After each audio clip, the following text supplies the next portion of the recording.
Hello you guys, so today is International Women's Day, and as I did a video of men in my life, I thought it was only fair for me to do a video to honor the women in my life who in a way have inspired me and helped me to be who I am today. So I'm gonna share the story of women of my family mostly and some other women that truly have inspired me. And yeah, it's Women's Day, and I think it's only whatever bring to the light that we can do it. There are things that we physically cannot do, and I'll tell you about that further on. But yeah, like, never allow anyone to tell you that you can do less just because of your gender. Enters the story. So I'm gonna go first with my family, and I'll tell you short stories of every person that I'm mentioning. First, the first one, the originator of this story, is my grandma, my mom's mom actually. It was post-Civil War times here in Spain. So living in a small town, she was from here, living in a small town, there was no very many hopes, especially for women, like many other women, and their voice was non-existent. So my grandpa, he had 3 daughters and a son, and sure enough, he sent all his children, but his daughters especially, to do something that was worth something for them. And so he sent my grandma to the big city to learn, out of all things, a trade that would be useful, because she didn't want to leave town.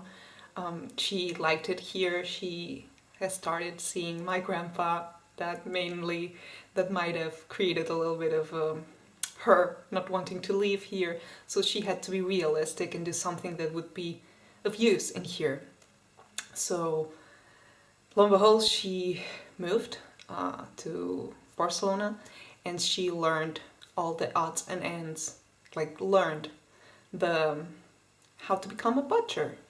She learned the skills, she learned all that it takes a job, the recipes, how you do it, how you treat the products, how you do everything from the moment. Sadly, I know some of you are vegan and this is harsh, but from the moment when that animal is born up until the moment that animal is served onto your plate, every single odd and end. This was the 40s, so it was the darkest times here in Spain. And she went to live with a few cousins that they lived in there. I've always had family in there, and she stayed there obviously because women in here, they couldn't go alone like in other countries nowadays that we all know of. And she learned the skills, and she came back here, and they opened, butchers, and it went on from generation to generation.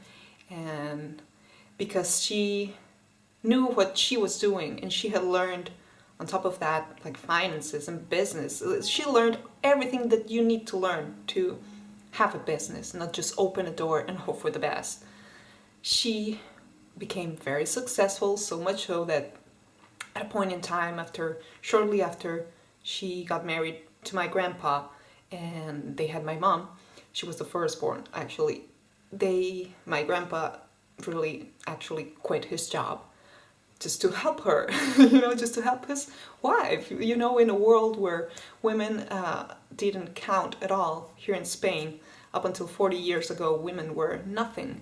And there was in the middle of the darkest times in Spain, and my grandpa was working for my grandma, actually, and he had no problem whatsoever. He wasn't an oppressive man or anything at all, even though they were living in an oppressive regime. And sometimes he was mocked, by people and whatnot, like, you shouldn't be working for a woman. A woman should be, if that, taking care of you, and that's it. And he never paid attention to that. And the story went on with my mom. She continued the business. She was quite a rebel. She was offered the chance as her as her siblings to go and study and make a professional career. I don't know, be a doctor, be a journalist. But she was like, I don't know, she was whatever. She was more rebel, and so she stayed here, and she became the, what would you say nowadays, the CEO of the business. She inherited the business, and she kept it going from the moment she became an adult up until she retired. All her life, she learned all the odds and ends, and she really expanded that business. But enters my sister. She studied law, and she loves it. I couldn't be a lawyer or a psychologist if I got paid millions. Like, I could not, I kid you not. Sitting day in and day out and hearing problems, dimming your light, because that needs, I don't know. But she's a woman made of steel, and she doesn't get phased. And so she started working with a firm once she got done with her studies, and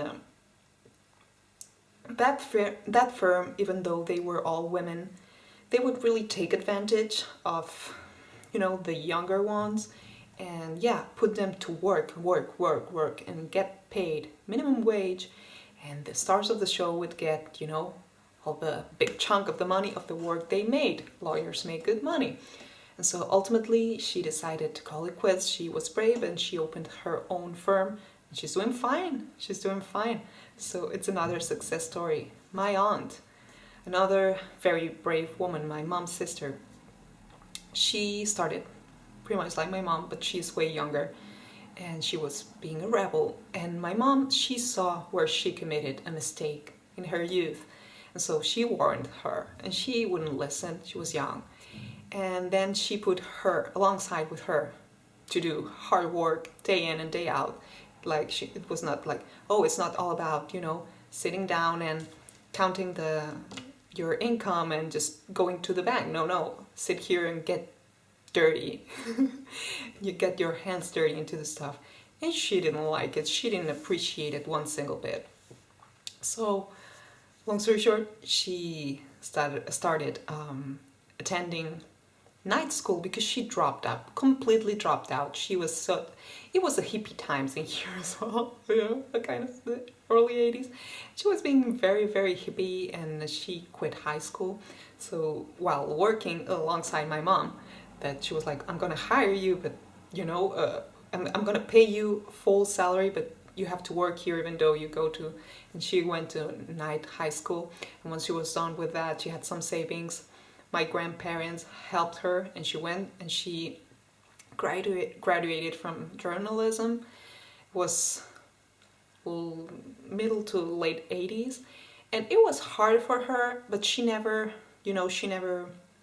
conformed, into just being the basic in there and just sitting in there. She started studying and studying more and studying more because it's like her passion, and she knew where she was coming from, and she knew the hard work that it would take, hard physical labor that it would take if she dropped out of that role that she was in. So you best believe she studied and studied and studied more and more and more and more and more. And nowadays she is a head journalist of the vision of Catalonia's government, and she's doing well. She's doing well. She's not the biggest thing out there, but she is in a good position. And for a woman her age, she's now in her 60s. That is outstanding. But that's because when she reached 50, she realized that the world was gearing towards internet, and all the elder journalists were going like extinct, and she took all the recycling courses, and there she is, in the last years of her professional career, doing absolutely fine. And then she's gonna do what she always wanted to do to begin with, which is music. This is me too. I always wanted to go to the conservatory and get a degree with my tuba, and that's it, and play with an orchestra. I was good at it. I had the skills. The music teachers told long time, like they had longer conversations with both my parents, but that wasn't gonna fly by. had it been in an ideal world, you know, I would have graduated from the conservatory and I would be a happy camper, but we're here today and I can only do the best with what's been given to me. And if I stay resenting the past, what you gonna do? So enters two friends of mine. One, she was a woman that she studied high school. She's way older than I am, and at times you have heard me talk about her. She's a hairdresser nowadays. She was young and she grew up in here, and in her late teens she fell pregnant. She had her son, and she was a homemaker, and she was involved in an physically abusive relationship, so much so that at one point in time, many years ago, I didn't know her. I was young. She almost lost her life through that. So she was a victim of heavy domestic abuse. So she saw that she couldn't just stop there. She had a little one. She had to fight custody. And she started working, you know, for an alternative mail company. Like you have USPS and then you have so many other companies. So a little one, she started working there and taking care of her son on her own. And in doing all of that, saving money, up until the end, she had enough savings whilst working and taking care of a little one by herself to go to beauty school. And she graduated and she is now a hairdresser. She recently, I believe a couple months ago, it was the 10th anniversary ever since she opened her hairdressers. When she opened the salon, it was kind of the talk of the town, because it was like, oh, this little girl that's been going nowhere, she's been abused and she was just a post woman. Now is she gonna cut my hair? Well, she is very skilled, she's very brave. She took her savings and she didn't pay attention or listen to what people would say, and she opened her businesses, and nowadays she has enough work for herself and she employs two other women. And nowadays her son, who is in his early 20s, he started going to music school. I had a little bit of influence. I was a bit of an influence in that, because he was playing at the same orchestra that I was, and he was a good trumpet player, a very good one, and he had the skills. And I talked to him, and his trumpet teachers and music teachers also talked to him, go study music. But he didn't want to be bothered with all that studies. He just wanted to live life. His punk, he lives like, yeah, in the punk culture. So whatever, he dropped out. But her mom invested in him, like, so what are you gonna do? Do you want to go and work on a factory? Didn't sit right with him. You know, 2 weeks in the job, he was quitting. And so she sent him to study how to be a tattoo artist. Nowadays, at the same hair salon, they created a room. It's not like your hair salon like Dolly Parton, everything. It's more modern than that. I hope you can envision it by now. And they have created a room in there, and now they're starting to make tattoos and piercings. Like, you're gonna believe this, because he's good at drawing and whatnot. So it's a good thing. So that's that friend of mine. And on top of that, last year, she was battling breast cancer, and she didn't even stop. She just stopped for 2 weeks for recovery. That's all that she did, and she's been there every single day, and I really admire her for that.